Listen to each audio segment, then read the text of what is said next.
Paris. Belleville. Paris, Belleville. Belleville. Architecture. Paris. Belleville. Paris, Belleville. Belleville. École nationale supérieure d'architecture. École nationale supérieure d'architecture Paris-Belleville. Belleville.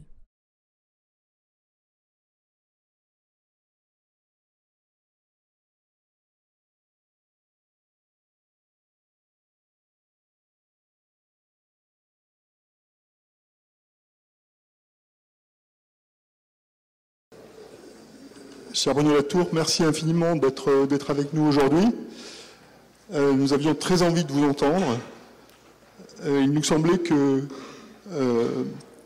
votre réflexion, vos paroles pouvaient faire écho aujourd'hui, ici, dans cette école d'architecture, auprès des enseignants-chercheurs, auprès des étudiants, auprès des architectes et des futurs architectes. Aujourd'hui, par les temps qui courent,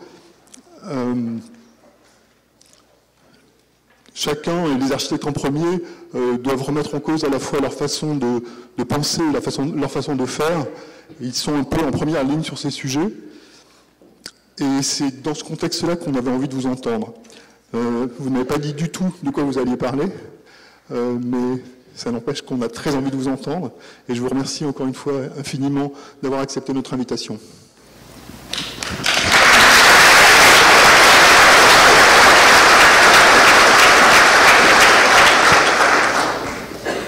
Mon exposé portera sur le terme de terrestre. J'espère votre aide, parce que je pense que les architectes sont bien placés pour nous défaire du terme écologie. Je vais m'en expliquer. Mais je voudrais préfacer cette petite causerie de deux slides, de deux diapositives, qui viennent du même groupe, c'est-à-dire du groupe de Milo, dont je parlerai plus longuement au milieu de mon exposé. L'un, comme vous le voyez, est assez simple, c'est le poids des différents composants de la biosphère, poids, je le précise, sec. Ça paraît un peu bizarre comme calcul. Je signale que dans l'article original, la partie matérielle et méthode fait plus de 25 pages, ce qui est assez logique parce que c'est assez compliqué de peser la biosphère. Et comme vous le voyez dans la partie de droite, qui est, disons, l'amplification du minuscule petit triangle de la partie de gauche, il faut aller ensuite à droite de la partie de droite pour y trouver les humains, dont le poids est assez négligeable. Mais si on passe à la diapositive suivante, qui est une étude faite par le même groupe, j'appuie où là-dessus? Là-dessus. Il doit y avoir un moyen de changer, mais... c'est le même groupe qui a repris dans l'année suivante la même idée qui peut paraître un peu saugrenue de peser la biosphère à sec, mais ce que vous voyez, c'est que le petit nombre qui était minuscule des humains dans la diapositive précédente, là ils ont pesé, c'est une idée qui ira droit au cœur des architectes, la matérialité de l'infrastructure développée par les, disons pas par tous les humains, mais par les humains modernes industrialisés depuis quelques siècles. Et si vous considérez, on le regardera tout à l'heure, mais les métaux, l'asphalte, le ciment, les briques et ce que vous connaissez bien, c'est-à-dire le béton, eh bien, à leur grande surprise, je dois dire, le poids des infrastructures matérielles dépasse le poids de la biosphère. Depuis quelques années, maintenant, c'est clair. C'est-à-dire que c'est une espèce de préliminaire à la question que je vais poser. Je voudrais faire 5 points. C'est beaucoup trop, mais bon, je ne sais pas combien de temps je vais dire en général. J'ai perdu mon directeur. C'est combien de temps? Ah bon, Beaucoup d'entre nous qui travaillons sur ces questions depuis une quarantaine d'années sont gênés par le mot écologie et encore plus par le mot écologie politique. Écologie, c'est le nom d'une science, donc c'est comme si vous appeliez un mouvement politique sociologie ou physique nucléaire, ça n'aurait aucune espèce de sens. C'est une science d'ailleurs fort respectable et relativement ancienne. On lui ajoute le mot politique, ça ne l'arrange pas, parce que est-ce que ça veut dire que l'écologie est politisée, parce qu'on n'a pas modifié le mot politique, donc on l'applique à cette discipline. Les autres partis s'appellent socialistes, on comprend vaguement ce que ça veut dire, libéraux, on comprend ce que ça veut dire, etc., communistes, etc., mais écologie politique, on a de la peine à comprendre ce que ça veut dire. Et c'est une des difficultés importantes. D'autre part, et c'est une chose que vous comprenez bien, vous autres architectes et urbanistes, écologie est liée à la maison. Et la politique, c'est pas la maison, c'est l'espace public. Et donc, arriver à réduire, disons, la métaphore majeure de la maison commune qui serait la terre à l'intérieur duquel l'écologie serait supposée se développer, c'est une réduction qui est un peu inquiétante, d'autant plus inquiétante, comme l'ont montré beaucoup d'historiens de l'écologie, que écologie a été inventée, le terme a été inventé sur le modèle de l'économie de la nature, terme important au XVIIIe siècle chez Linné, etc., et qui est un terme religieux. C'est un terme qui caractérise la dispensation par Dieu de l'harmonie universelle. C'est très explicite dans le livre de Linné qui s'appelle L'économie de la nature.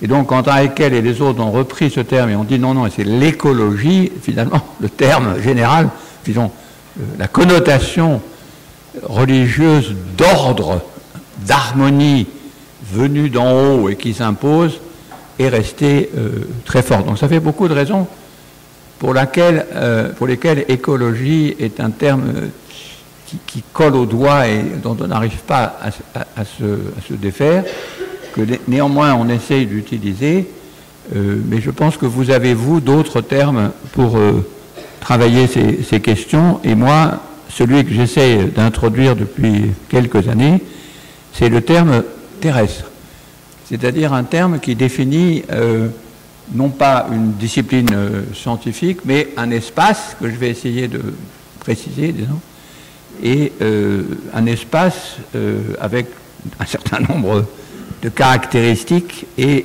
surtout, c'est évidemment ça qui m'intéresse, une certaine fragilité qui va donc permettre peut-être de se saisir de la question d'une façon un peu différente de celle qui fait que dès qu'on s'intéresse à une science, on est envoyé dans d'autres directions. Donc ces 5 arguments sur les raisons pour lesquelles on pourrait commencer à se saisir du terrestre. La première, peut-être ne vous intéresse pas directement, mais pour moi elle a été très importante, c'est que dans toutes les controverses dans lesquelles nous baignons tous maintenant, du jour et la nuit presque, les sciences, le rôle des sciences est essentiel. Lorsque c'était la question sociale qui, au XIXe siècle et une grande partie du XXe, occupait, disons, les préoccupations politiques, les questions sociales étaient d'une grande complexité, mais elles étaient compréhensibles par la simple souffrance, misère, par des tas de médiations qui étaient un peu plus directes. Dans le cas de toutes ces questions qui nous préoccupent et qui sont des questions terrestres, les sciences jouent un rôle essentiel. Or, l'idée que nous nous faisons des sciences reste très archaïque, si j'ose dire. Cette idée est fondée sur des idées qui correspondent, disons, à l'argument que la vérité scientifique échappe à toute autre considération sociale et politique. Et donc il est très important, si on veut s'intéresser au terrestre, de commencer à avoir de l'activité scientifique une version réaliste, et donc de s'intéresser à la pratique scientifique, ce que j'ai d'ailleurs développé moi-même avec mes collègues depuis bien des années. Et ce réalisme, en quelque sorte, dans la définition des sciences, que nous avons un peu collectivement commencé à saisir au moment du Covid, parce qu'on s'est tous à ce moment-là mis à s'intéresser au comment est-ce qu'on sait tous ces faits qui paraissaient des demi-faits qui circulaient comme ça un peu, à peine souvent distincts des rumeurs. On s'est aperçu qu'il fallait des épidémiologues, des statisticiens, des cliniciens, des disputes entre épidémiologues, des disputes entre cliniciens, des interventions brutales du gouvernement ou des médias, etc. Donc on a commencé à avoir une version un peu réaliste, mais on est passé un peu trop rapidement, à mon goût, d'une version, disons, presque magique, du fait que c'est des faits scientifiques indiscutables et qu'il ne faut pas les remettre en cause, à une version cynique. En gros, finalement, les sciences n'ont pas le degré de certitude qu'elles méritent. Or, il faut prendre soin des sciences. Tous qui travaillaient dans les domaines techniques, ces domaines intermédiaires que l'architecture a entre l'expertise technique et les autres compétences des humanités, vous sentez bien que c'est très important que les sciences soient à la fois respectées, mais respectées dans leur pratique. Plus personne ne peut dire les faits sont là et maintenant vous ne discutez plus. Maintenant on dit les faits sont là. Donc il y a un manque de soin du respect, disons, porté aux sciences, parce qu'on attendait le trop et on ne se rend pas compte que pour produire des éléments objectifs, ce que les sciences font parfois très bien, il faut les nourrir, ces sciences. Il faut qu'elles aient les moyens, il faut qu'elles aient des institutions, il faut qu'elles aient des systèmes d'alerte et d'évaluation en bonne santé, il faut qu'elles soient protégées contre la corruption, des tas de conditions qui ne sont pas du tout évidentes, qui ne l'ont jamais été, mais qui en ce moment le sont encore moins. C'est une des premières dimensions, disons, le respect de l'activité scientifique, et pas du tout sous la forme épistémologique ancienne. Les faits sont là, ils sont indiscutables, et maintenant nous pouvons agir, puisqu'on s'est aperçu pendant la crise du Covid que les faits étaient là, et puis pouf, ils disparaissaient, ils réapparaissaient, on ne savait pas trop où ils étaient. Mais on a produit non seulement des connaissances objectives admirables, mais un vaccin également admirable, ou des vaccins également admirables, dans les institutions qui avaient résisté à la corruption, résisté à mauvaise évaluation par les pairs, etc., etc. Donc c'est le premier point que je voulais faire, qui peut paraître un peu exotique pour vous, mais qui pour moi est important. Je vous rappelle que l'exercice entier est de trouver un terme qui nous débarrasse d'écologie. Donc il faut que vous ayez en tête qu'à la fin, il faut une réponse à cette affaire. Le deuxième point, évidemment, qui est complètement familier aux architectes, mais qui n'a pas trouvé dans les sciences sociales et les humanités la traduction encore adaptée, c'est que ça n'a aucune espèce de sens, et ça n'a jamais eu aucune espèce de sens de distinguer, disons, les habitats, les lieux et les gens qui sont dans ces lieux. Si vous travaillez ces questions tous les jours, et pour ceux qui sont charrettes pendant la nuit aussi. Donc, je peux passer très vite, mais disons une idée qui est encore commune dans le public général, selon lequel il faut bien faire la distinction entre les questions sociales, humaines, psychologiques, et les questions, disons, matérielles, techniques, infrastructurelles, etc. Même si, et tout architecte et urbaniste est payé pour le savoir, et designer aussi, il n'y a pas un cas où on puisse faire la distinction entre les deux depuis au moins 100 000 années ou 200 000 années de notre évolution technique. Surtout quand on voit le schéma. C'est plus la peine de le montrer, mais bon, c'est bien. Dans ce monde-là, celui qui voudrait faire la distinction entre un monde social et un monde, disons, matériel, ça n'aurait pas beaucoup de sens. En revanche, ce qu'il faut trouver, c'est une théorie sociale, une sociologie, une ethnographie qui permettent de faire le lien assez fin entre ces différents éléments, dont certains se trouvent être des humains, on en voit quelques-uns ici, mais d'autres sont l'organisation de l'espace, le fait que j'ai pas un truc commode pour poser machin,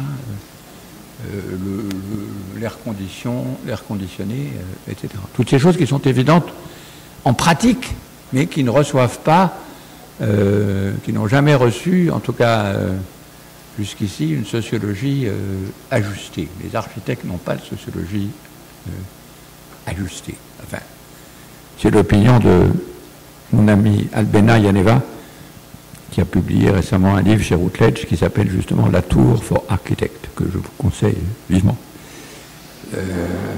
Parce que justement, elle dit, mais les travaux de l'école des mines, tout cet énorme travail sur l'acteur réseau, c'est exactement ce qu'il faut pour que les architectes arrêtent de nous casser les pieds avec la distinction dont ils savent parfaitement qu'elle est inexacte, qu'elle n'est pas vécue, que c'est jamais le cas, entre, disons, les dimensions humaines et sociales et les dimensions matérielles et techniques.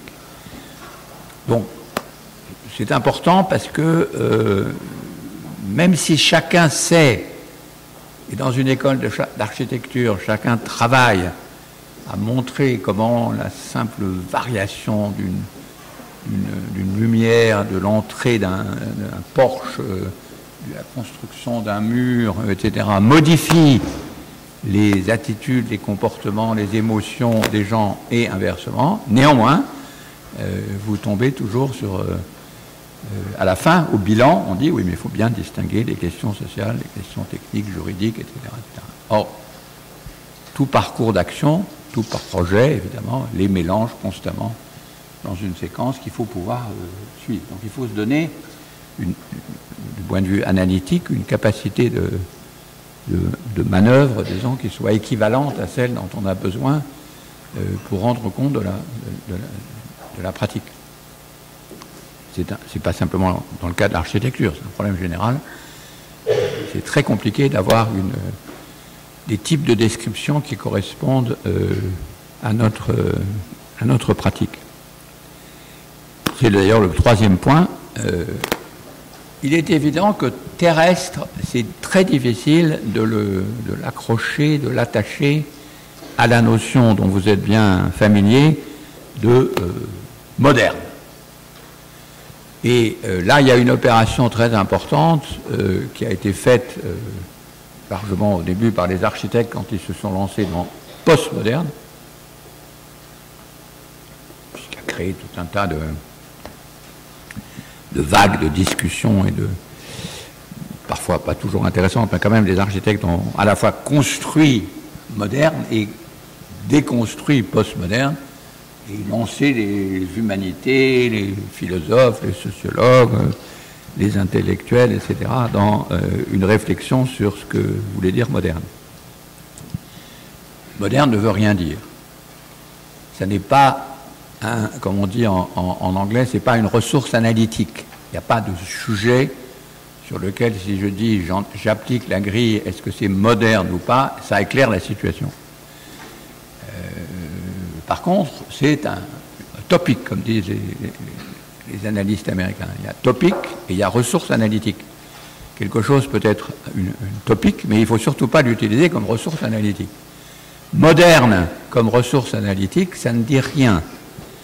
Parce que finalement, à chaque fois que vous regardez une situation, vous vous apercevez que moderne a été utilisé comme mot d'ordre, pour prendre une expression de Deleuze, pour pousser, activer, hâter une décision qui ne serait pas passée si la modernité n'avait pas été mise en jeu. Je ne sais pas si vous suivez le projet hallucinant au Mexique de train Maya, qui est imposé par le président littéralement à travers la jungle par coup de destruction massive. Le projet est imposé à chaque étape par la notion de modernité à la fois du Mexique, des Mayas qui n'en demandent pas tant, etc. Mais modernité ne décrit pas une situation. C'est un mot d'ordre, c'est quelque chose qui fait, qui force des décisions qui, sans ça, auraient été prises différemment. Cette expression, de le transformer le terme de moderne, de ressources analytiques en topiques, je l'ai fait il y a bien longtemps dans un livre qui s'appelle « Nous n'avons jamais été modernes », mais maintenant ça devient assez commun. Au fond, on s'aperçoit que si vous commencez à dire « mais je vais vous moderniser votre mairie, monsieur le maire », va commencer à dire « mais moderniser, oui, mais peut-être qu'il faut faire tout à fait autre chose, peut-être qu'il faut faire des choses qui paraissent un peu archaïques », et vous n'allez plus faire rentrer non plus l'archaïsme dans « postmoderne ». Donc, il y a une intéressante transformation progressive. Le terme moderne, qui était en quelque sorte dans le dos de tout le monde, comme une injonction nécessaire qui permettait d'imposer des projets, devient devant comme, disons, une hypothèse parmi d'autres, donc une topique, un sujet. Ah oui, mais on va commencer à négocier maintenant, on discute. C'est pas ce qui clôt la discussion. Et les architectes, ça, évidemment, ont été au cœur de cette, à la fois, de la maladie moderne, puis de la maladie postmoderne, mais pour en discuter, vous êtes tous au cœur maintenant de ce doute, de cette impossibilité d'utiliser encore modernisons, modernité moderne, pour emporter une décision qui serait en quelque sorte bloqué par des gens archaïques, obscurantistes, paysans, ou je ne sais quoi. Non. Moderne laisse les gens froids. Et c'est très bien. Parce que ça veut dire que terrestre va pouvoir se substituer à moderne, mais terrestre, ça ne définit pas un mot d'ordre. Ça définit un type de lieu et de situation dans lequel désormais l'architecte, le client, l'État et les habitants ou futurs habitants se trouvent, disons, collectivement groupés par la nature des choses.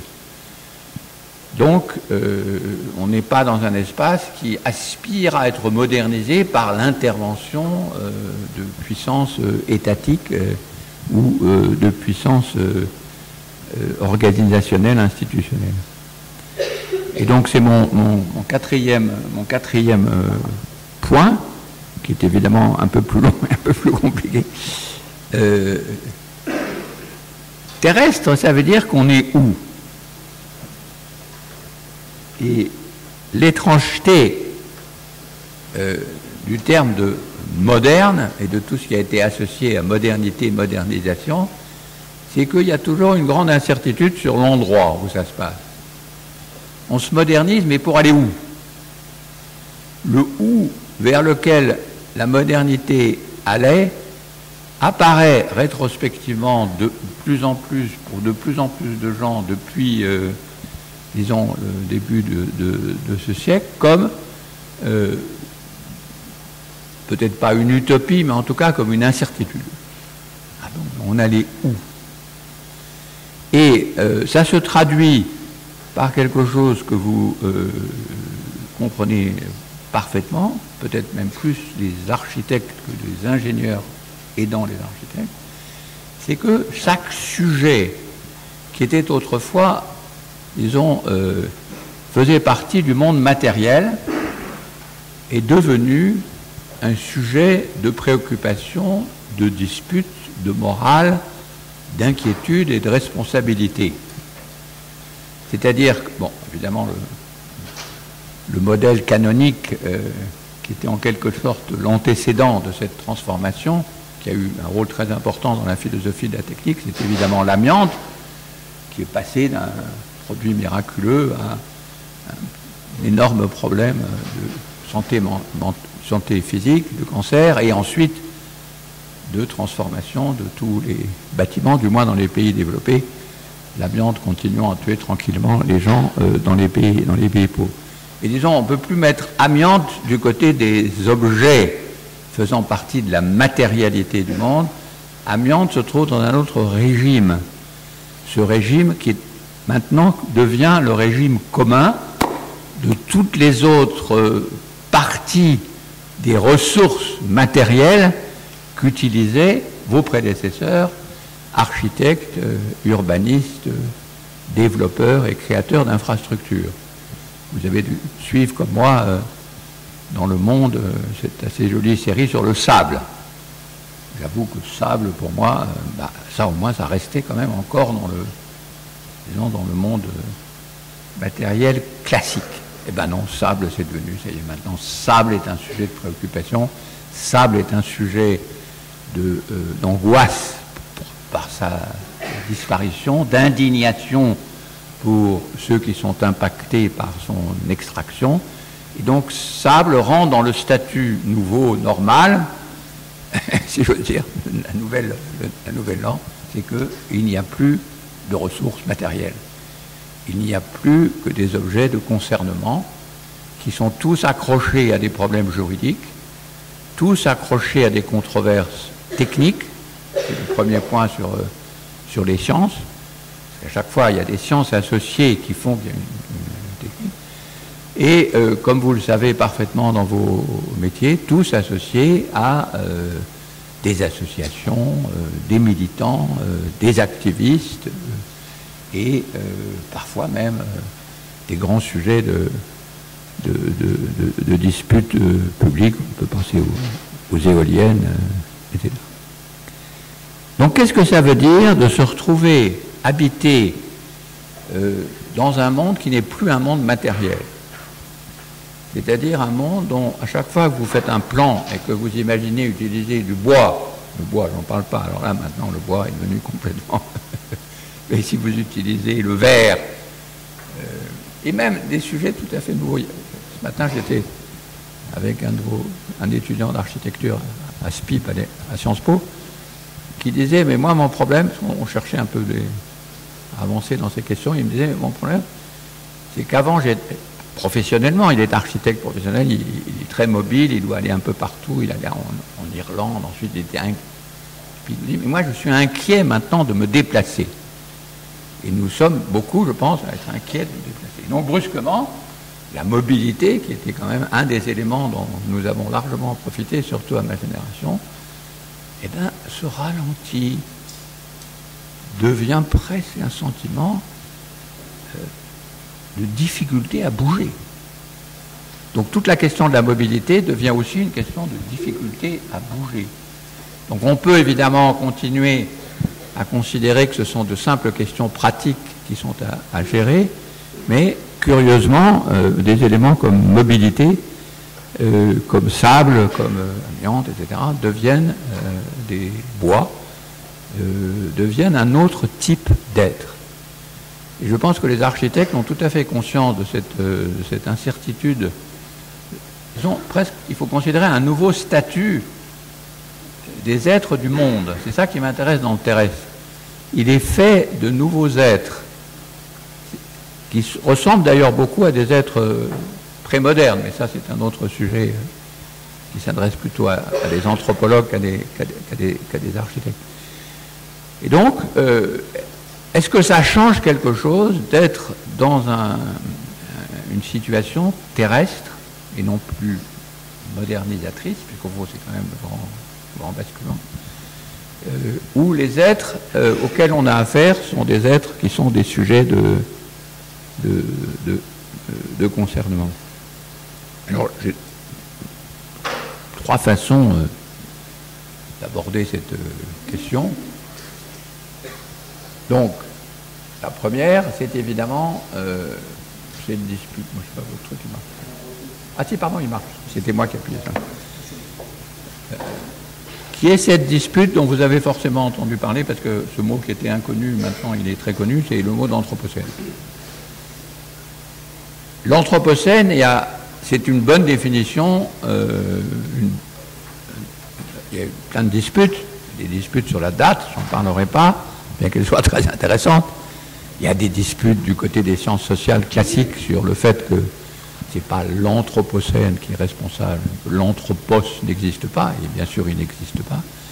Mais ce qui est intéressant, et les travaux de Milo et des autres le montrent, c'est que c'est un terme de géologue essentiellement. C'est un terme inventé par des géologues, en particulier par, presque on peut dire par un géologue, Jan Zalasiewicz, qui crée à l'intérieur de cette, la Société internationale de géologie un sous-groupe à l'intérieur du groupe du Quaternaire pour définir une époque, une période, un événement. Il y a plein de disputes. Ce qui est intéressant dans cette définition par l'Anthropocène, qui est quand même une façon de définir le terrestre, le nouveau terrestre, c'est que finalement leur travail c'est de compter. Ils font des comptes et la quantité de données que le groupe de Jan Zalasiewicz accumule depuis une trentaine d'années maintenant, c'est ça qui est le fond intéressant de l'Anthropocène. Si on veut discuter du caractère mal foutu du mot Anthropocène, on peut. Si on veut discuter de la date de l'Anthropocène, évidemment, c'est aussi. Mais ce qui est intéressant, c'est les données. Et les données qu'ils accumulent, celle-là est un bon exemple, c'est des données d'échelle. C'est un sujet intéressant pour les architectes et les urbanistes, les problèmes d'échelle. Là, vous en avez un qui est particulièrement frappant, c'est-à-dire que les humains qui font 0,06 gigatonnes, ce qui est quand même pas beaucoup par rapport même aux arthropodes, pardon, et aux mollusques, et aux nématodes, etc. Et évidemment, tout ça, c'est rien par rapport aux plantes, aux bactéries et aux virus. Je crois qu'il y a une dispute sur les virus. Hein. Les virus sont apparemment plus importants. Mais bon, je vous passe cette dispute. Sont néanmoins ceux qui peuvent mobiliser, bouger, remuer une matérialité. Alors là, il n'y a pas de subtilité sur matière. C'est des trucs très, très simples. Tout ce qu'on peut compter. La quantité de béton, la quantité de transformation de briques, etc. Métaux, etc. Si vous me demandez est-ce que ce sont des données complètement précises, je ne mettrai pas ma main au feu, ce n'est pas le but. Le but, c'est que précisément, c'est des questions d'échelle.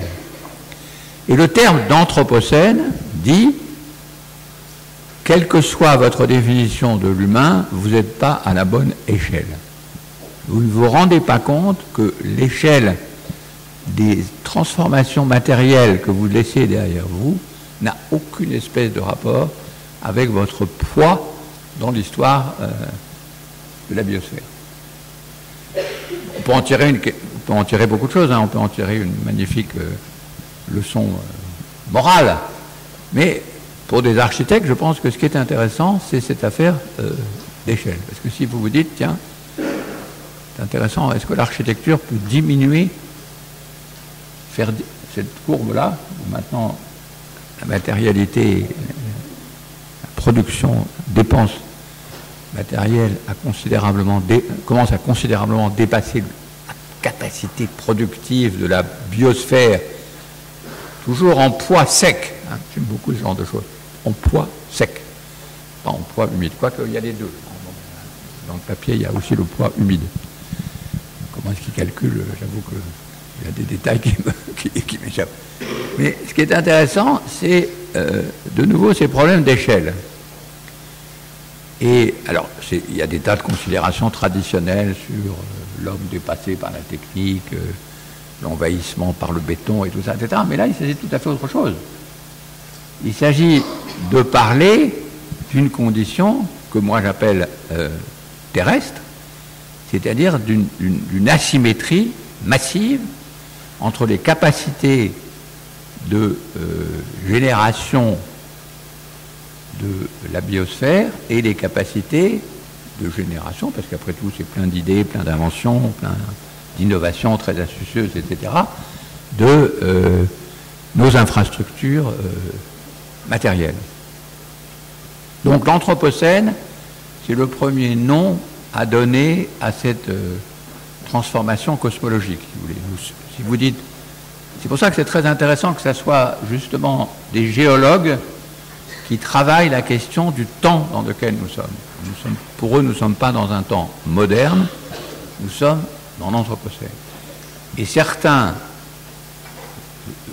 désignent avec précision le moment pour lequel l'Anthropocène commence. Alors, malgré toutes les disputes, le groupe de Jan Zalasiewicz, en qui j'ai assez confiance, dit 1945, pour des raisons essentiellement de technique géologique.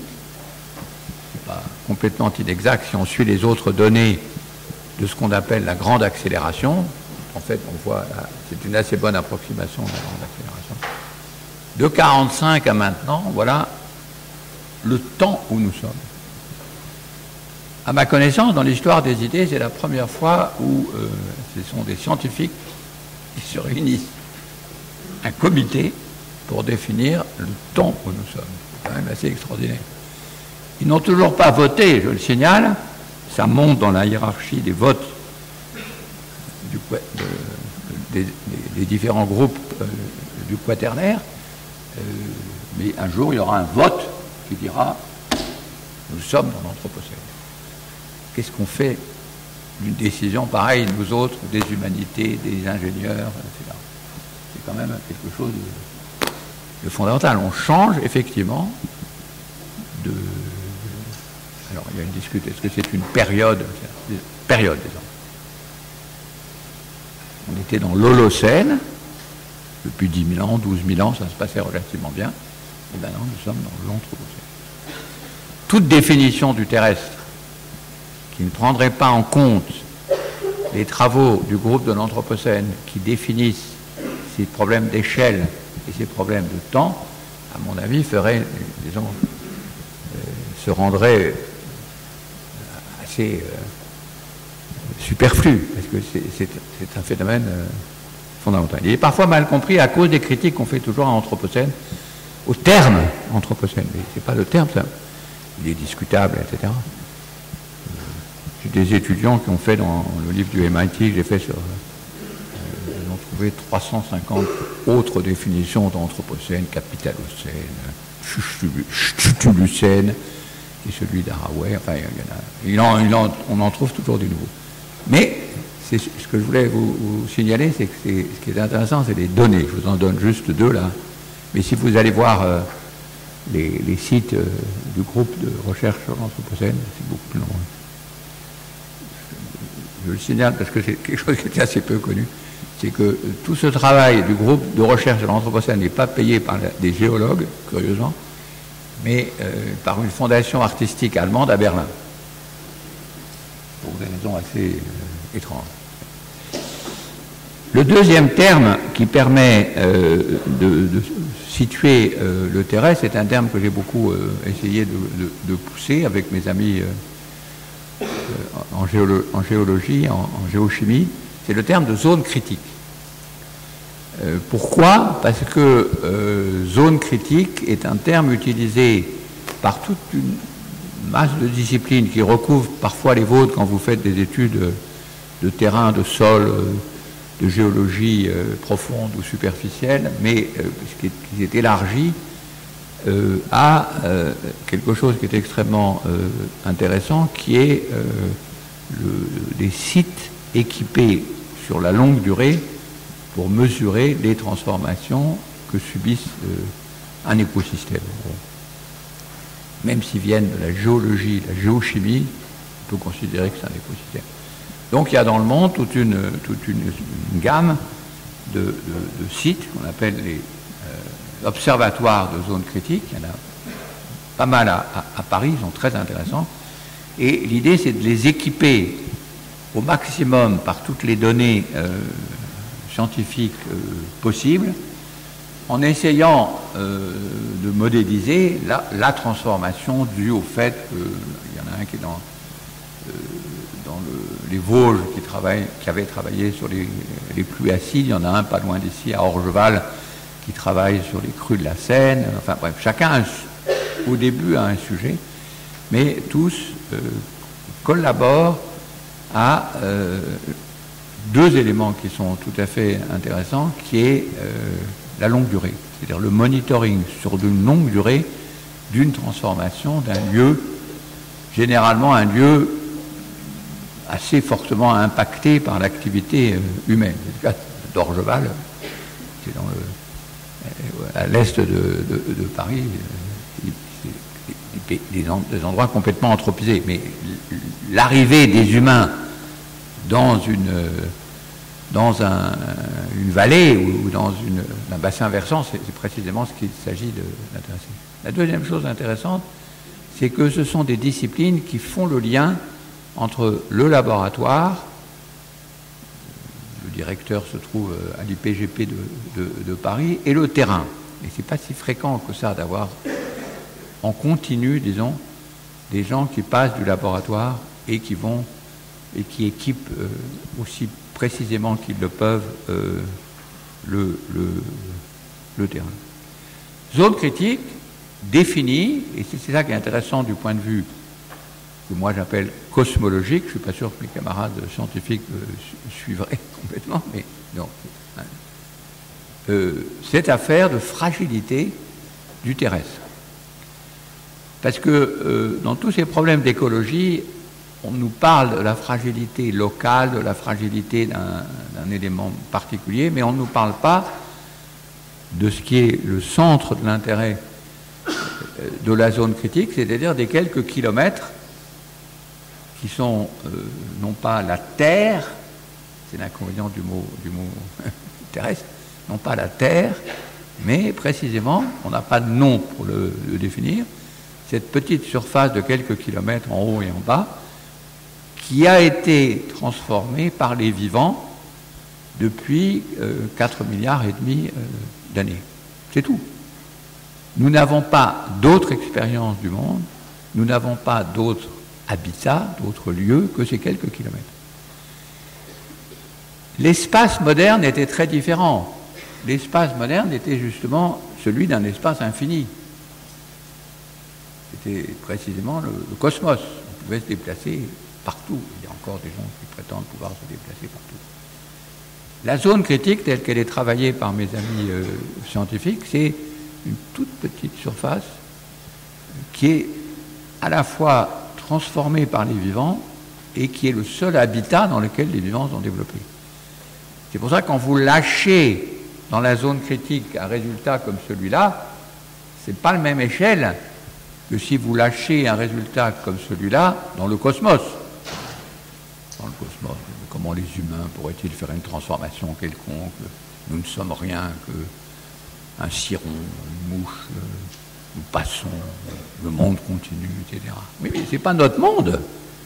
Dans notre monde à nous, qui est la zone critique, à l'intérieur de laquelle vivent l'ensemble, enfin, à l'intérieur duquel ont vécu, ont transformé les conditions initiales, tout ce qui est vivant, ce dont les vivants ont l'expérience, et ils n'ont pas d'autre expérience que celle-là. Vous pouvez vous balader dans la station spatiale, mais si la station spatiale est coupée de son centre, vous disparaissez comme dans Gravity. C'est la seule expérience que nous ayons, et c'est l'expérience dans laquelle cette expérience-ci, celle de l'Anthropocène, se joue. Donc c'est pour ça que les problèmes d'échelle, c'est très important. Dans la cosmologie terrestre, qui n'est pas la cosmologie moderne, c'est une autre définition de l'espace où nous nous trouvons. Et c'est important, je pense, pour les architectes, parce que les architectes sont les inventeurs, en quelque sorte, historiquement, de beaucoup de nos conceptions de l'espace. Et donc, je ne parle pas simplement de la carte, je ne parle pas simplement du plan, mais je parle aussi de l'architecture elle-même, de la disposition des bâtiments, de toute l'histoire de l'architecture, qui est tellement une science particulièrement passionnante. Et donc, passer de cet espace moderne à la zone critique, c'est une transformation cosmologique. Je signale que j'ai publié au MIT l'année dernière un livre qui s'appelle Zone critique. Critical Zone, plutôt. et dont le sous-titre s'appelle The Science and Politics of Landing on Earth. La science et la politique d'atterrir sur Terre. Le paradoxe de toute cette affaire, c'est qu'on ne sait pas qu'on est dans la zone critique. Et donc, les architectes ont un tout petit peu plus de sens du lieu, des conditions du sable, de la géologie, des conditions ex-matérielles maintenant concernant qui les entourent, mais le public considère qu'ils sont des humains dans une société. C'est ça la chance des architectes. Vous ne pouvez pas croire que vous êtes des humains dans une société. Mais la plupart des gens croient qu'ils sont des humains dans une société faite de relations sociales. La troisième version de cette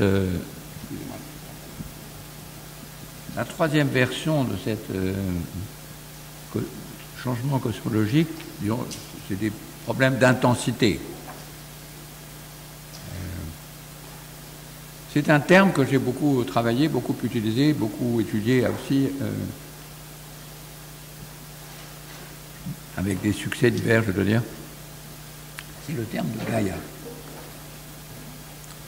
Est-ce que ça change quelque chose d'être dans Gaïa ou d'être hors d'elle, en quelque sorte? Or, Gaïa est un terme, bon, beaucoup de chiens s'appellent Gaïa, enfin, je ne suis pas forcément le vrai.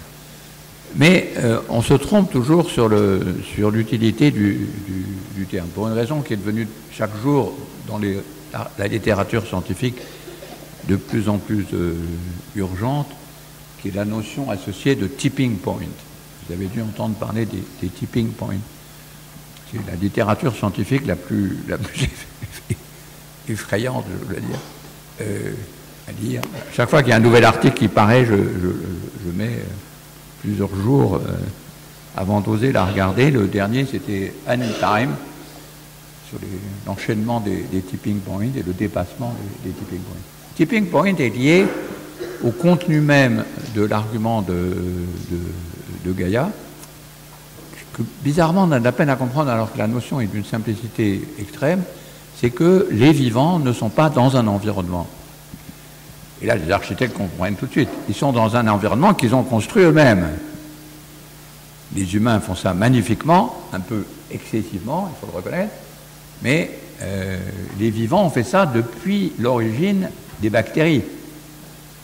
Et donc l'idée de Gaïa, c'est pas vous trouvez des organismes dans un environnement auquel il faudrait qu'ils s'adaptent, mais vous vous trouvez dans un monde construit par ces vivants pour transformer leurs conditions initiales, pas particulièrement favorables, en conditions plus favorables. Avec toutes les disputes que peut créer cette notion. Le résultat, et c'est ça la grande découverte de James Lovelock et de Lynn Margulis.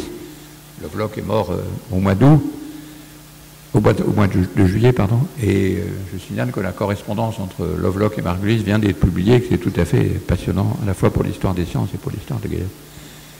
La grande conséquence, c'est que, au fond, le phénomène dans lequel nous nous trouvons, ce sont des boucles de rétroaction. Tant qu'on n'a pas compris les boucles de rétroaction, on ne sait pas où on habite. Et c'était des sujets qui étaient des sujets de recherche fondamentaux, disons un peu lointains, même pour moi, j'avoue, j'ai mis longtemps à m'y intéresser, sauf quand on les appelle tipping point.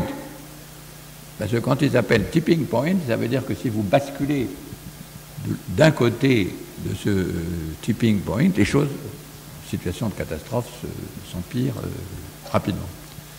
Lisez les articles nombreux et particulièrement déprimants de mon ami Tim Lenton, et qui fait la liste de ces tipping points. Alors il y a celle sur la salinité, il y a celle sur la température, il y a celle sur le régime des vents, le régime des courants, etc. etc.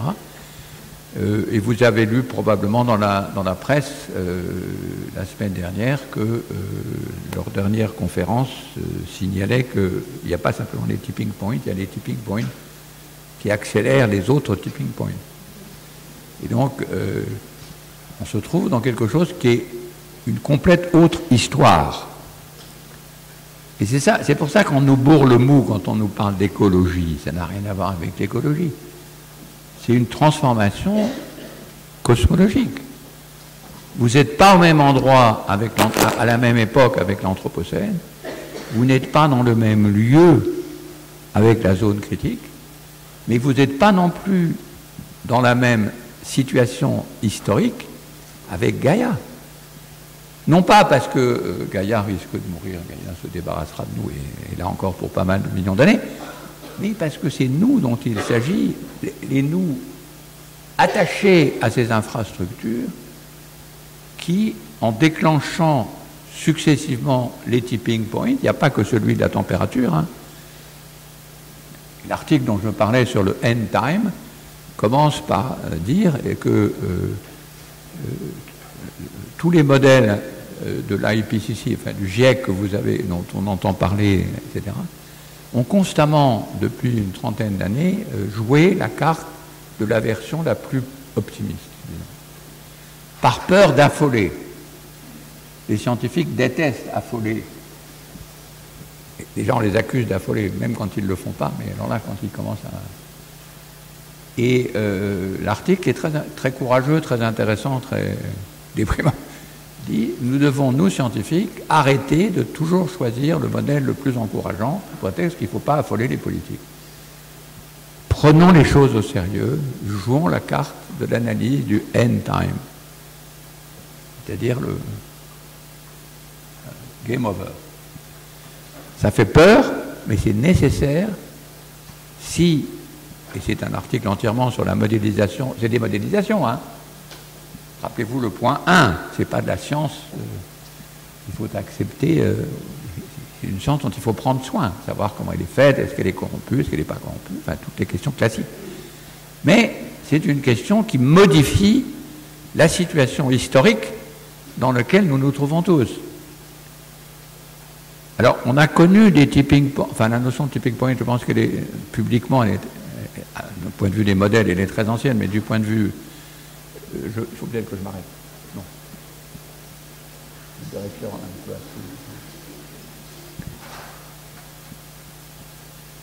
il faut que je m'arrête.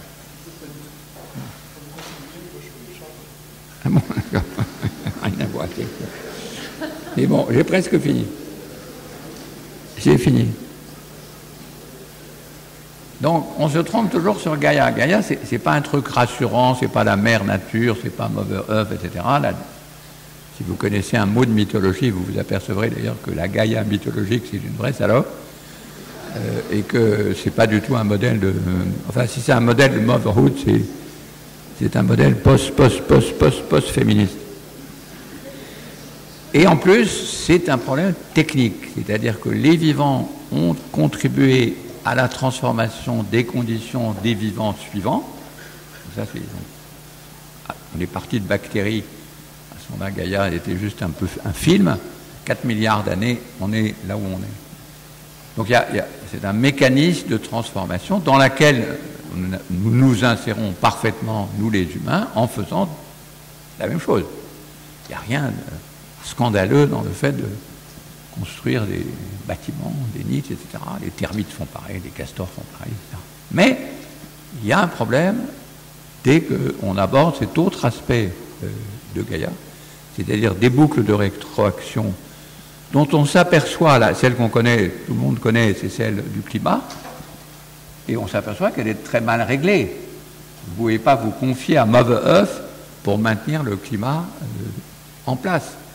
Tous les modèles sont des modèles qui signalent l'accélération, au contraire, de ce qu'on prévoyait. C'est normal, il n'y a rien, il n'y a pas de providence, il n'y a pas même d'ingénieur, il n'y a même pas d'architecte qui est calculé la transformation nécessaire et le feedback, disons, du climat de la Terre.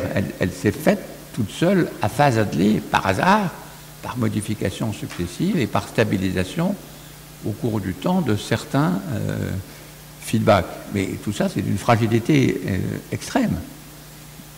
En tout cas, on ne le savait pas avant d'avoir essayé de l'ébranler.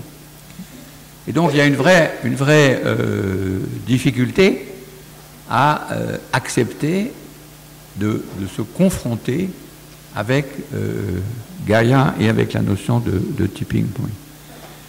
Donc Anthropocène, zone critique et Gaïa, je pense, suffisent à vous faire sentir peut-être un peu, je ne sais pas, peut-être c'est trop abstrait, en quoi nous ne sommes absolument pas dans le monde de vos prédécesseurs. J'imagine ce que pouvait être un cours d'architecture il y a 30 ans. Ça n'a plus rien à voir.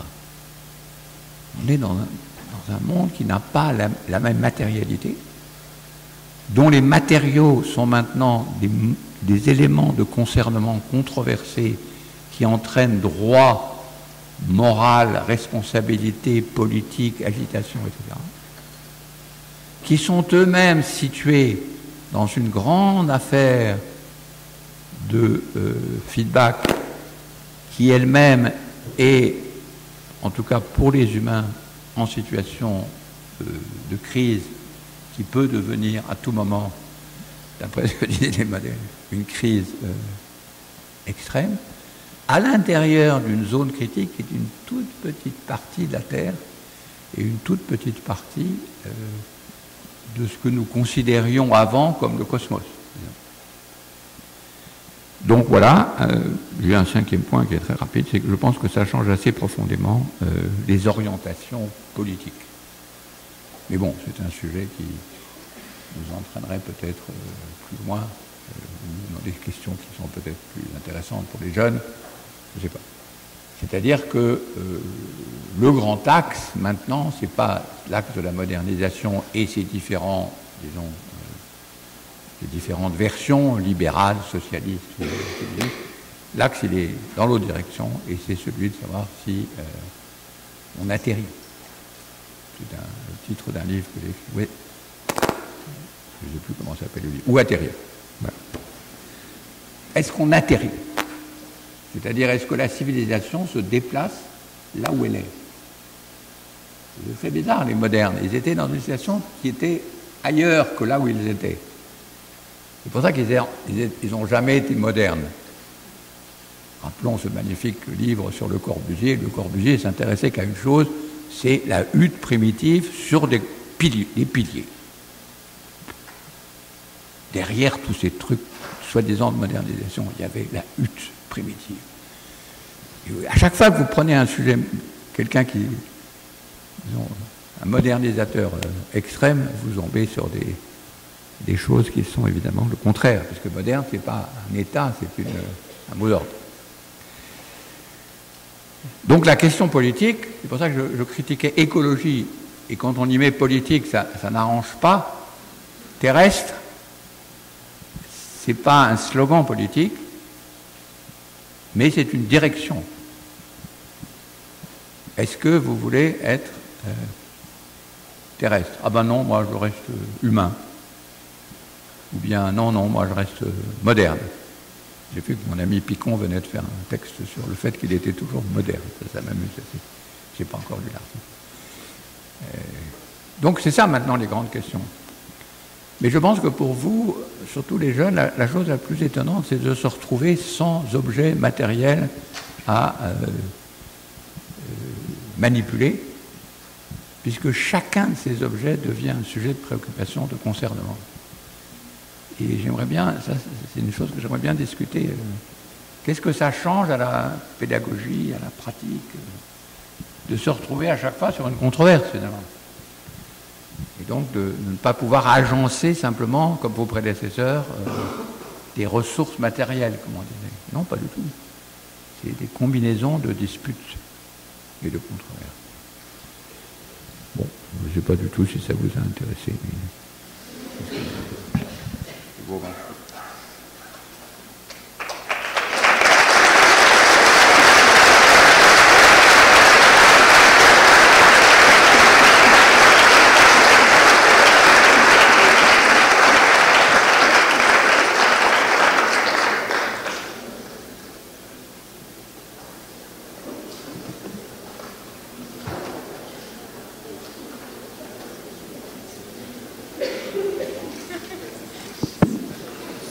qu'il y a Il faut que vous me répondiez, il faut que vous me trouviez un terme.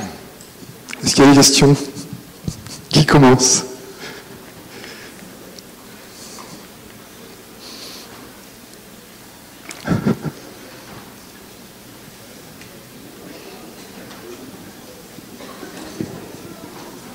Merci. Bonsoir. J'ai la sensation que ce que vous essayez de faire, c'est de peut-être étendre une sorte de notion d'humanité à ce qu'on pourrait appeler le vivant de manière générale, les habitants du système Terre. Si on reprend le premier graphique. Vous parlez de terrestre, en fait, et ça m'intéresse parce que je me dis que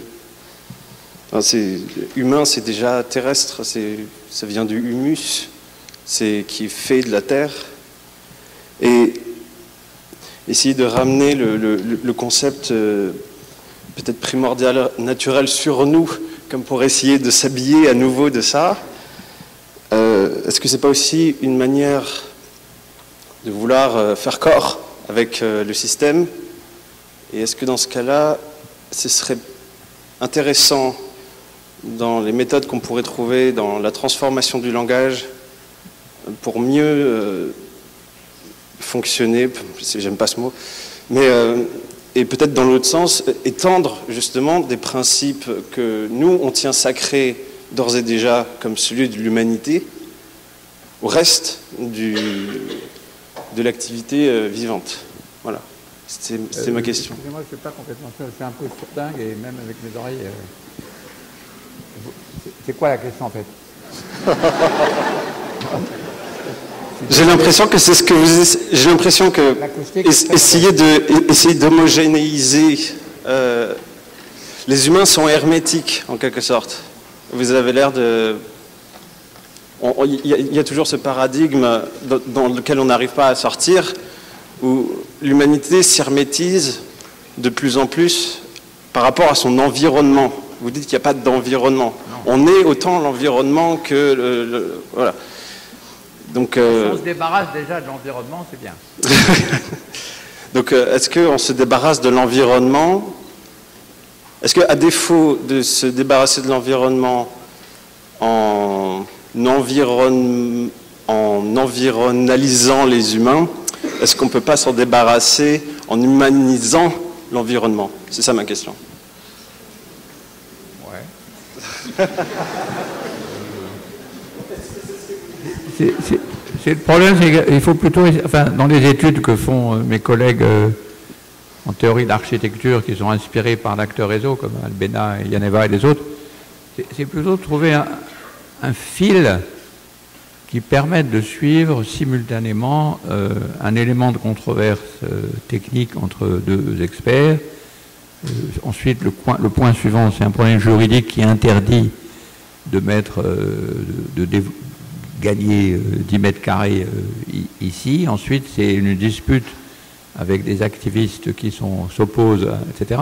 Puis ensuite, une intervention de l'État, etc. C'est-à-dire de suivre sans être obligé de continuer à utiliser ces éléments de humain, pas humain, qui finalement n'ont pas de pertinence dans la description. Donc on suspend une ressource interprétative qui est beaucoup trop utilisée, c'est est-ce que c'est humain ou est-ce que c'est pas humain, et on décrit des situations de projet, et le projet architectural est un lieu idéal qu'on a beaucoup utilisé évidemment nous-mêmes, parce que précisément le projet débarrasse de la notion d'objet, débarrasse de la notion de rapports sociaux même, etc., parce qu'il suit, disons, il enchaîne des êtres dont la qualité ontologique, pour prendre un grand terme, sont multiples. Et l'inconvénient d'utiliser quelque terme que ce soit, social d'un côté, matériel de l'autre, c'est qu'aussitôt ça paralyse la description. On n'arrive pas à avoir un pluralisme de la description. Or, vous le savez tous, dans un projet, on tombe sur des êtres, parfois c'est un insecte protégé qui interroge. qui interrompt un développement. Parfois, c'est l'intervention d'un ministre, parfois, etc. C'est la diversité des êtres qui composent un projet, qui est visible pendant la production du projet. Une fois que le projet est fini, ou échoue, évidemment, on ne voit plus ça du tout. Mais, comme le montre très bien Albena, la maintenance de l'infrastructure, du bâtiment ou de la ville est aussi un élément fondamental de l'existence du projet, le projet suivi. Je ne sais pas du tout si j'ai répondu à votre question, mais j'ai senti qu'on parlait d'humain et d'autres choses, et ça m'énerve. Parce que c'est pas de ça dont il s'agit. Si ça n'avait rien à voir, je m'en excuse. Moi, j'aime bien faire des ateliers. On m'a demandé de faire une conférence, mais j'aime pas du tout les conférences, parce que d'abord, je comprends pas les questions. On vous réinvitera pour un atelier. Hein. Et les ateliers, par contre, on peut travailler sur des projets, c'est ça qui est intéressant. J'ai pas mal travaillé avec Koolhaas, et c'était beaucoup plus intéressant de suivre les cours de Koolhaas et de participer que d'essayer de comprendre ce qu'il racontait que je ne comprenais jamais.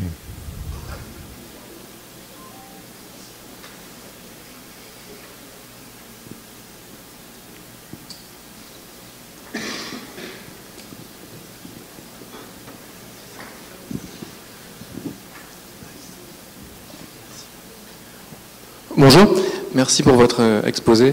Je voulais vous poser une question sur le concept de nature, dont apparemment vous semblez vouloir vous débarrasser. À vrai dire, même si on est conscient des difficultés liées au dualisme nature-culture, est-ce que si on escamote ce concept de nature, est-ce que ça ne pose pas un problème de radicalité? C'est-à-dire que si on envisage l'hybridation des objets, des humains, etc., dans un système d'interrelation, on peut très bien, comment dirais-je, on peut très bien envisager un monde sans nature, c'est-à-dire entièrement artificiel. Quel est le but finalement? Le but, c'est de préserver la vie humaine. Et si techniquement une telle préservation est possible, alors on pourrait envisager un monde entièrement artificiel. Est-ce que vous ne considérez pas que se débarrasser du concept de nature pose un problème de radicalité, dans le sens où la nature permet, si elle existe dans le champ de la pensée, d'envisager la préservation du vivant en tant que tel, et en particulier le vivant non humain, c'est-à-dire en tant qu'altérité radicale? Est-ce que ce concept de nature, malgré ses difficultés, ne permet pas justement de garder un principe moral et éthique de préservation du vivant, et qui n'est pas possible, je pense, dans un concept d'hybridation radicale et sans nature?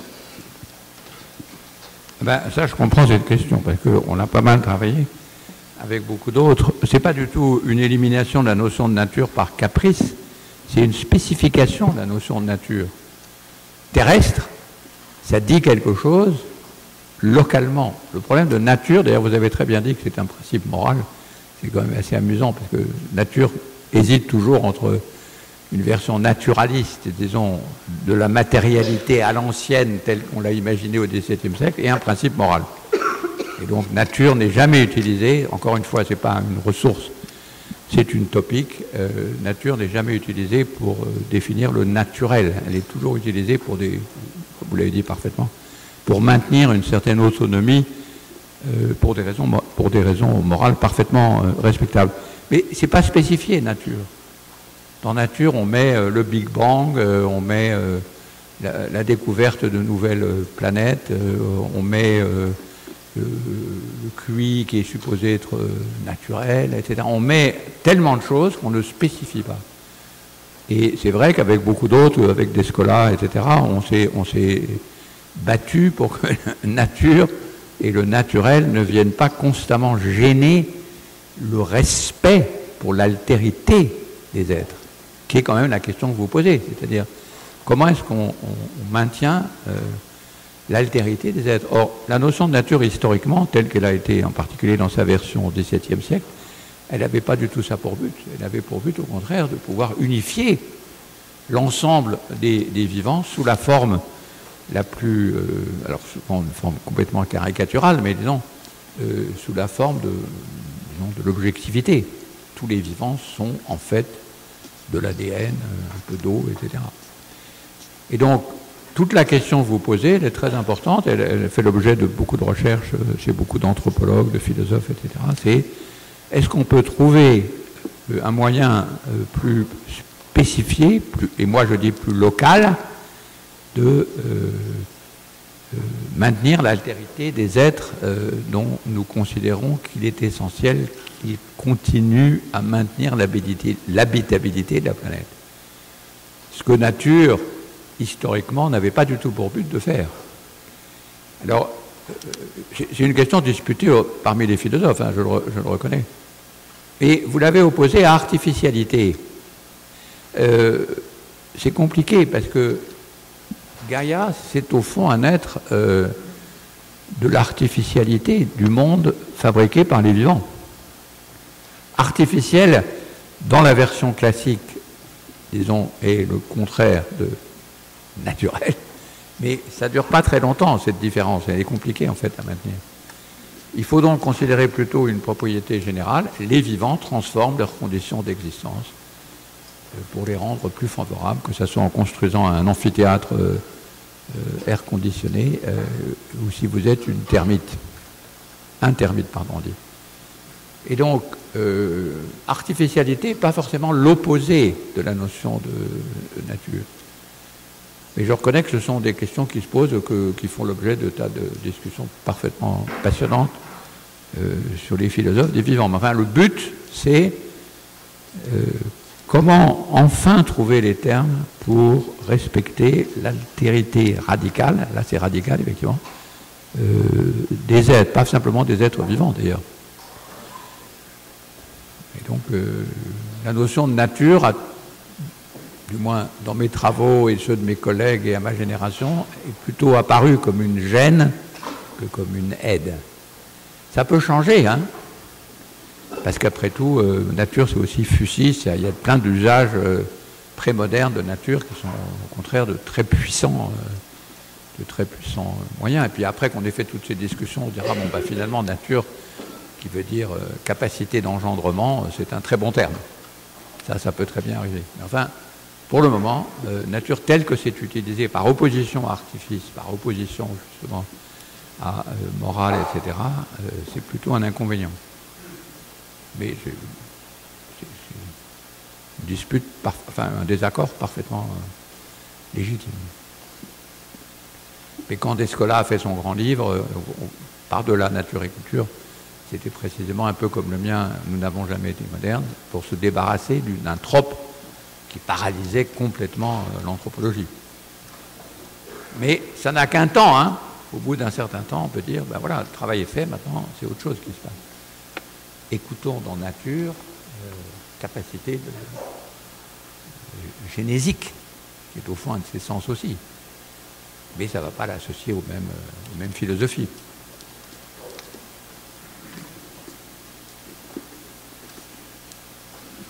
Là, au moins, j'ai répondu à la question. Enfin, j'espère. Bonsoir. Vous qui êtes unanimement reconnu dans différents champs, que ce soit politique, scientifique et autres, depuis toutes les années que vous avez passées, donc, du coup, à faire des conférences, à rencontrer des gens, à écrire des livres et autres, est-ce que vous pensez vraiment qu'un changement est possible et que, enfin, si à votre échelle déjà... Qu'un changement de... Un changement de paradigme des sociétés actuelles, de tout ce que vous avez raconté, de tout ce qu'on voit dans les bouleversements climatiques actuels. Est-ce que vous pensez vraiment qu'un changement est possible et par quelle manière?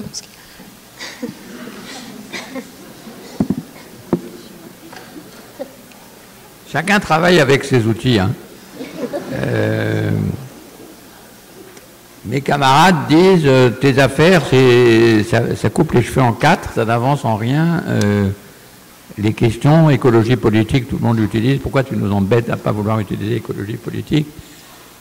L'urgence est là, etc.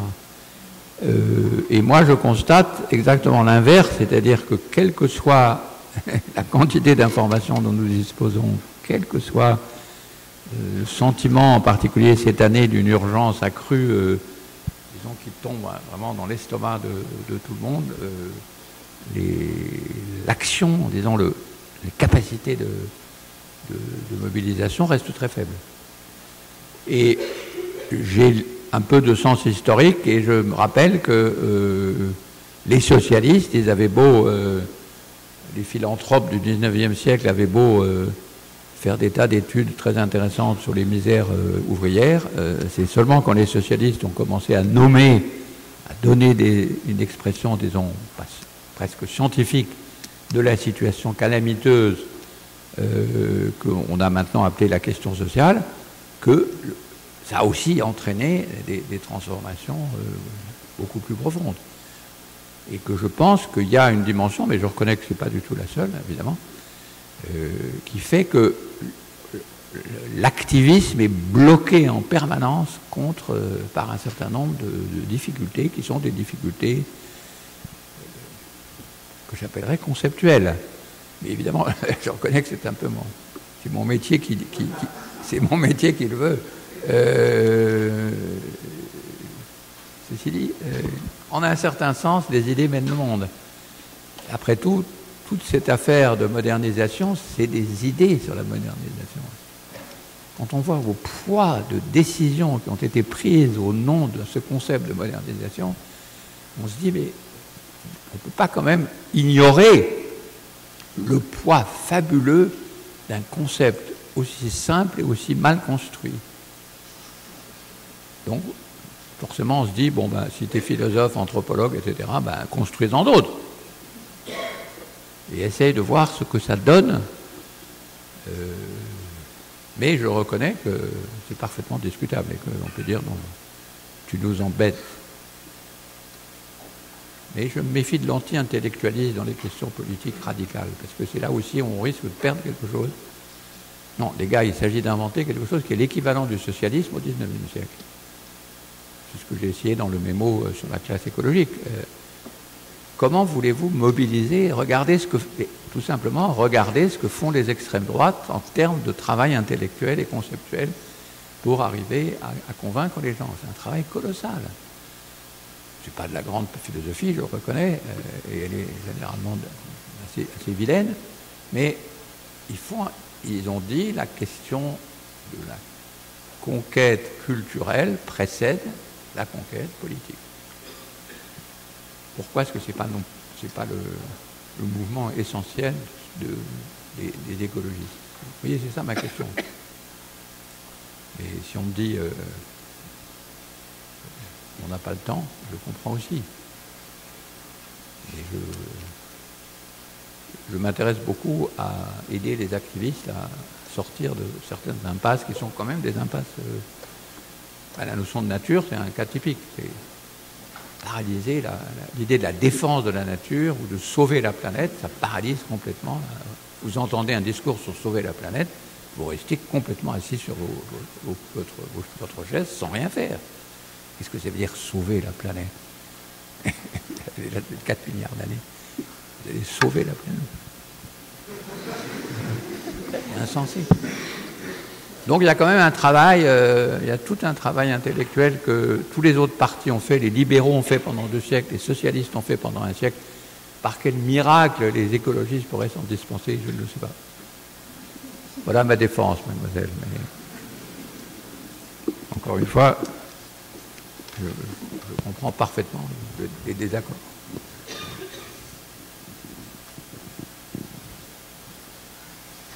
Merci.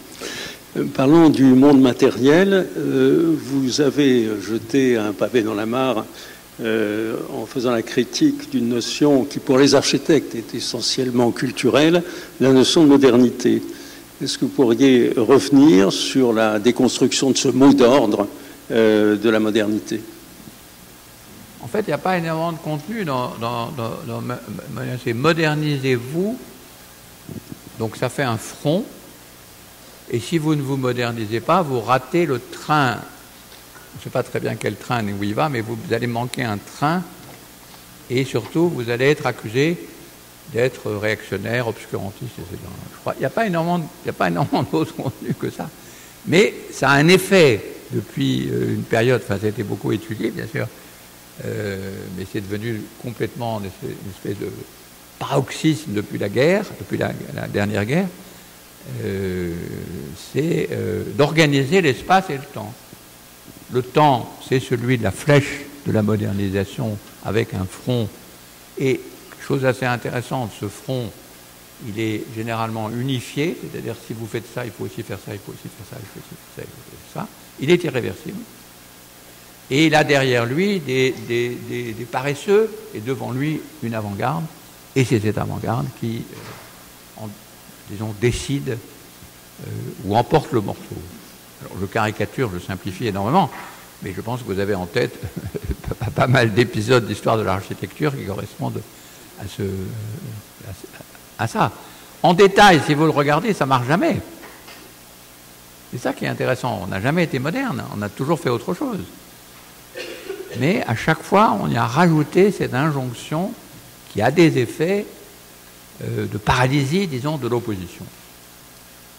Une fois que vous avez dit que...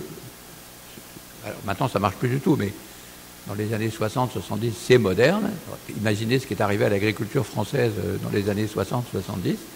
Elle a été massacrée, transformée avec une violence quasiment coloniale en 20 ans, au nom de la modernisation. Et cette puissance de la modernisation continue d'ailleurs à influencer la résistance des agriculteurs à leur nouvelle transformation post-modernisation. C'est un mot d'ordre d'une puissance énorme alors qu'il n'a pas beaucoup de contenu. Mais il a des effets. Et ces effets sont des effets, et les architectes sont bien placés pour le savoir, parce que nous sommes, en fait, nous vivons tous en grande partie quand même, dans le résultat de la modernisation des bâtiments, un peu moins à Paris, mais par vous. Vous nous avez modernisés, ensuite vous devez un peu post-moderniser, mais enfin, ça va. Et maintenant, c'est quoi de démoderniser l'architecture? C'est ça la question. De rendre une architecture terrestre. Ça va ressembler à quoi les bâtiments? Alors ne me dites pas qu'il faut mettre des fleurs ou des feuilles sur tous les bâtiments, etc. Ça c'est des blagues. Mais c'est quoi rendre l'architecture terrestre? Et qu'elle soit aussi puissamment convaincante que l'a été la partie moderne. C'est une belle question pour les architectes, je trouve. Mais vous ne m'avez toujours pas dit comment je devais appeler le successeur de l'écologie politique.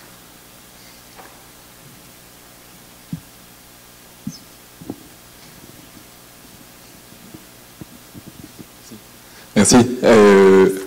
Moi, j'ai une forme de réponse qu'on nous a donnée ici il y a une semaine précisément, sur le fait que comme tous les objets matériels deviennent des objets de controverse, est-ce qu'une solution, et l'antimodernisme et l'architecture qui atterrit en quelque sorte, c'est pas juste de ne plus construire et de ne plus utiliser que de ménager ou d'aménager ce que nous ont légué nos ancêtres qui ont créé l'Anthropocène, et ne plus utiliser que ces objets matériels qui existent déjà et qui sont déjà construits, et ne plus du tout construire et ne plus utiliser ces objets controversés?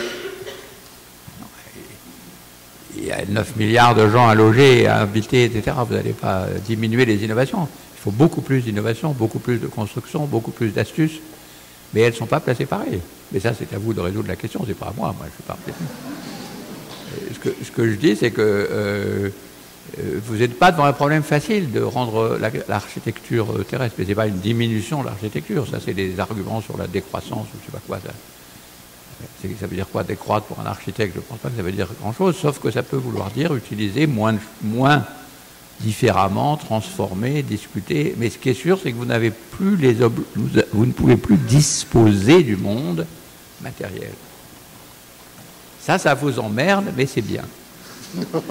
Parce que du coup, à chaque fois, vous vous trouvez sur des objets qui sont des objets disputés, qui sont pour beaucoup de gens l'objet d'un souci moral, par exemple simplement le terrain sur lequel on s'occupe, on s'installe. Et vous ne pouvez plus, au nom de la modernisation ou de la technicité, qui était l'autre grande ressource, dire il n'y a pas d'autre solution possible.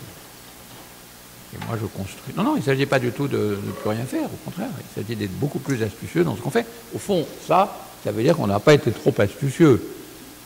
Je suppose que ça veut dire des éléments de gaspillage absolument colossaux. J'ai en face de moi, à rue d'Antan, un hôtel, qui était un hôtel très laid de 4 étoiles, qui devient un hôtel encore plus laid de 5 étoiles. Ça fait 1 an que ça dure. Tous les jours, il y a 2 barges entières de déchets, d'abord pour les enlever, détruire, ensuite pour revenir. Une quantité absolument hallucinante. Vous savez qu'il y a peu d'études, finalement, c'est des études très intéressantes qu'on avait fait avec Koulas à Harvard, avec la JSD. Est-ce que vous prenez un bâtiment, est-ce que vous pouvez en faire le compte complet de tout ce qu'il a utilisé et fabriqué? J'avais mis pour une exposition que je faisais à Karlsruhe des élèves non pas de Koulas, d'un autre professeur de la GSD que j'aime bien, dont le nom m'échappe. C'est pas si facile à trouver. Des études complètes sur quelle est l'emprise matérielle d'un bâtiment et tout ce qui vient, tout ce qui part, tout ce qu'il occupe dans le temps, au moment où il existe, mais il doit être constamment entretenu. Mais c'est des sujets qu'il va falloir se poser.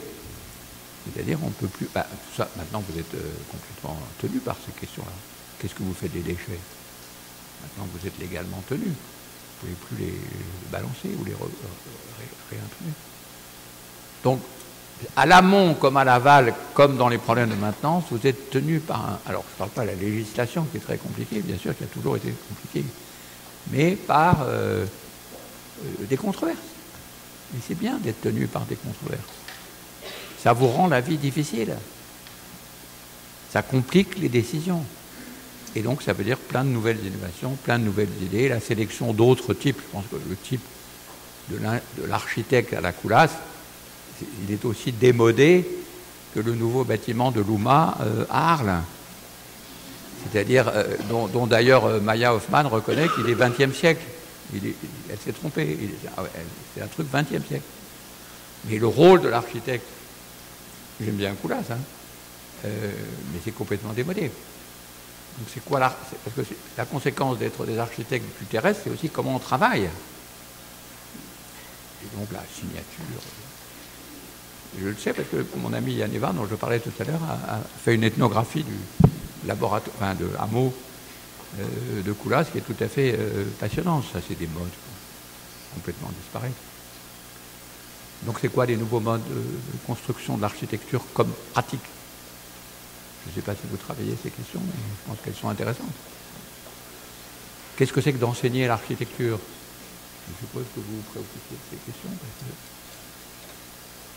C'est ça qui est intéressant dans le terrestre. Ce n'est pas du tout de moins innover, mais c'est d'innover ailleurs sur d'autres sujets et peut-être de façon plus astucieuse et peut-être qu'en conséquence, plus, comme on dit, économe, puisque de toute façon, ces ressources. Regardez, il y a une ressource, ça ne vous concerne pas directement, mais si, ça vous concerne, et le phosphore. J'avoue qu'avant de rencontrer mes amis géochimistes, je vivais dans une certaine confiance dans le fait que nous avons du phosphore.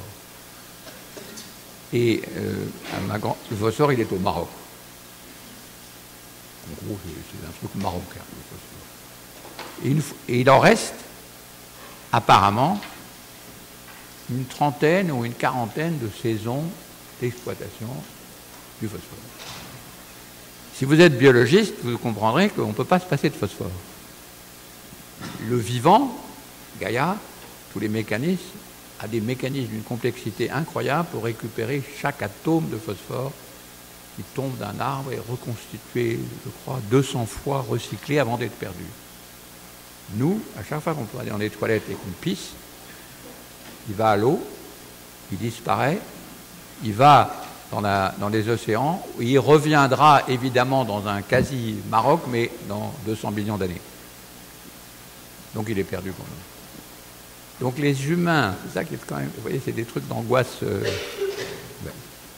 Phosphore, c'est pas un truc qui vous passionne, forcément, mais les toilettes. Il n'y a rien de plus bête maintenant que pour mes amis géochimistes que de pisser dans des toilettes.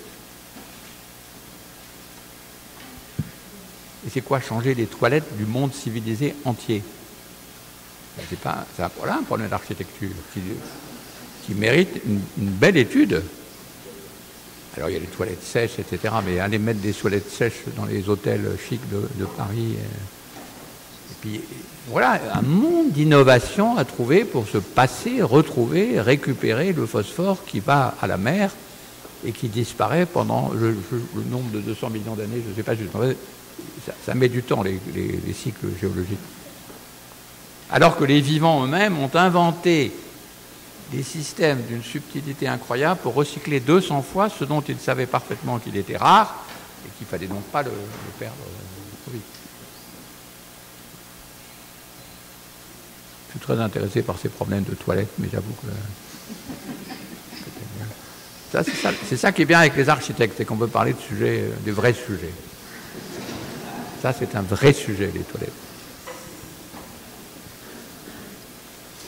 Excusez-moi, mais je suis fatigué.